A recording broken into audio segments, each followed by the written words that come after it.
بسم اللہ الرحمن الرحیم۔ السلام علیکم ناظرین۔ ہونٹ پھٹ گئے ہوں تو پودنے کا پانی ہونٹوں پر لگاؤ، ہونٹ نارمل ہو جائیں گے۔ پیلا یرکان کو جڑ سے ختم کرنے کے لیے آڑو کھانا شروع کر دے، پیلا یرکان ختم ہو جائے گا۔ گاجر کو ٹھنڈا کر کے کھانے سے پرانی کھانسی بھی دور ہو جاتی ہے۔ سخت قبض لگی ہے تو کیلا کھانا شروع کر دے، قبض فوراً کھل جائے گی۔ املی والا شربت پینے سے بلڈ پریشر نارمل ہو جاتا ہے۔ جس گھر میں مرغیاں ہوتی ہیں اس گھر میں خارش کی بیماری نہیں آتی۔ جس عورت کی گردن اونٹ کی طرح لمبی ہو وہ جوڑواں بچے پیدا کرتی ہے۔ جس مرد کی چھاتی پر زیادہ بال ہوں ایسا مرد جوڑواں بچے پیدا کرتا ہے۔ جو آدمی پانی کو گرم کر کے پیتا ہے 90 سال تک اس کے چہرے پر جھریاں نہیں آتی۔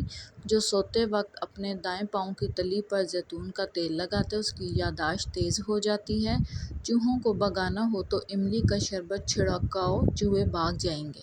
جس کے بدن میں کمزوری ہو وہ کالے بھنے ہوئے چنے کھانا شروع کرے، 3 دن میں بدن میں طاقت آ جائے گی۔ جوانی واپس لانا ہے تو روز گرم دودھ میں پیسی ہوئی ادرک کی 1 چٹکی ڈال کر پی لیا کریں، جوانی واپس آ جائے گی۔ مصری کھانے سے مرد کی جسمانی طاقت میں بھرپور اضافہ ہوتا ہے۔ پرانی سے پرانی خارش کے لیے دیسی جوائن کا تیل لگائیں، خارش فوری طور پر ختم ہو جائے گی۔ آنتوں کے امراض کے لیے کیلا ہی مفید ہے۔ روز کیلا کھانے سے آنتوں کا مرض جڑ سے ختم ہو جاتا ہے۔ بلی کے بچوں کو جھولی میں بٹھانے سے مردانہ طاقت دور ہوتی ہے۔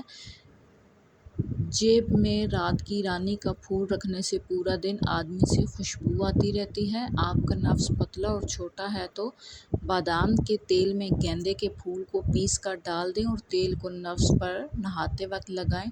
نفس گدھے جیسا موٹا اور گھوڑے جیسا لمبا ہو جائے گا۔ ابلا ہوا انڈے کی زردی کھانے سے کمر کے موہروں کا درد جڑ سے ختم ہو جاتا ہے۔